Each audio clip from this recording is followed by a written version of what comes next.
The new fad with doctors is to tell all their clients to eat more protein, more meat. I need more animal products. I need more of them. You need to starve yourself of carbohydrates. Carbs are bad. Fiber is bad. Plants are bad. This is insanity. We've known since we were children that fruits, vegetables, rice, potatoes, beans, all those things were good. Where the hell did this come from? This is ridiculous. I hear this all the time from clients, hear from practitioners. And why is it? It's because these people eat meat themselves in large amounts and they're pushing their own ideas on everyone else. I personally went with both directions. I went with meat 30 some years of my life.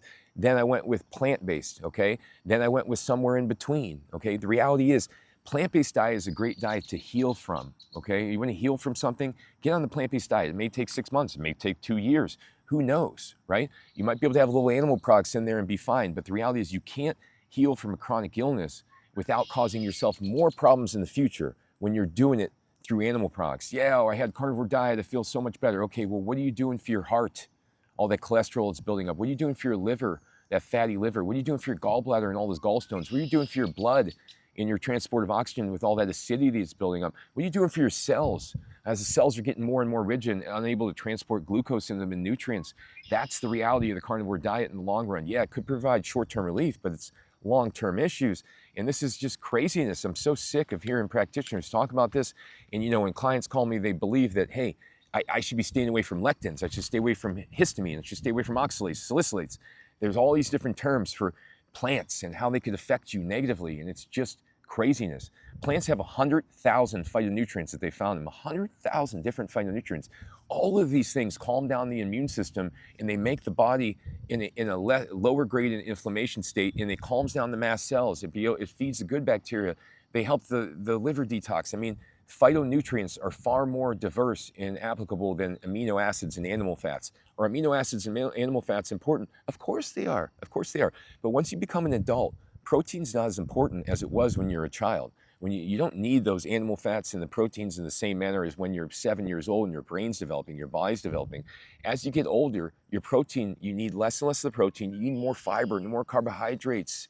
This will keep your blood sugar stable, more of the healthy fats versus the animal fats.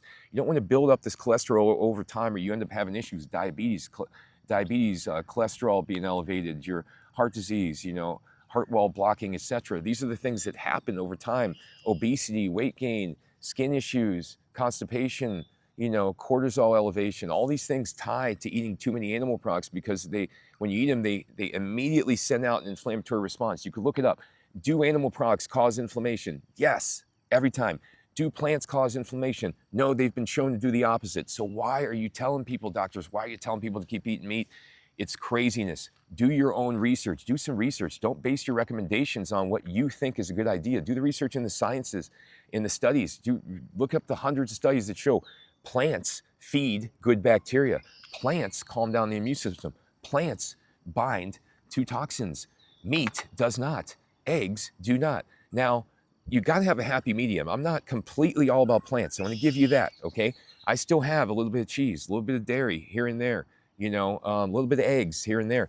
But meat is such an inefficient protein. It's so dense. It's hard to break down. You have a high probability of this not breaking down, causing putrefaction in the gut.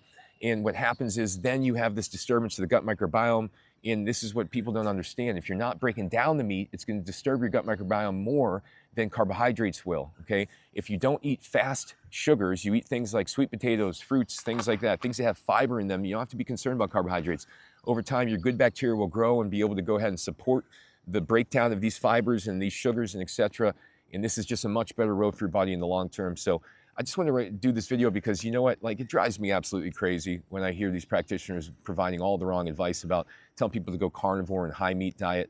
It's absolutely crazy. They're trying to get short-term relief with people. They're not concerned about their long-term health, and they're just trying to go ahead and get over the hump quickly versus look at the long-term picture. And most of the time, people get worse off the carnivore diet. If they do, the only reason that they get better is because they've eliminated the key irritants like your dairy, your nuts, your seeds, your processed food, your eggs. Of course, you'd feel better after that, right? Meat is a lower-grade irritant than those things, but if you're overeating it, then guess what can happen? It can cause issues that are big because it'll keep the leaky gut going. And from not digesting the meat, it'll make the leaky gut persist. And then the other foods will leak into the blood. You'll develop reactions to them. You'll think it's those foods because the only consistency has been the meat. You've been fine with that because the meat takes 2 to 3 hours to notice something from. And these other foods take a lot less time because they're different types of foods. They're a different type of food than meat. So you're going to think it's these other foods when in fact it's the meat that's perpetuating the leaky gut, which is causing the whole circumstance to keep you there stuck. This is what I learned in 22 years of experience, researching thousands of studies, working with hundreds of clients, healing myself, my daughter, etc. Thanks for watching, everybody. Go to my website, endsickness.org, for more information. I got hundreds of articles, hundreds of videos on there. Thanks for watching.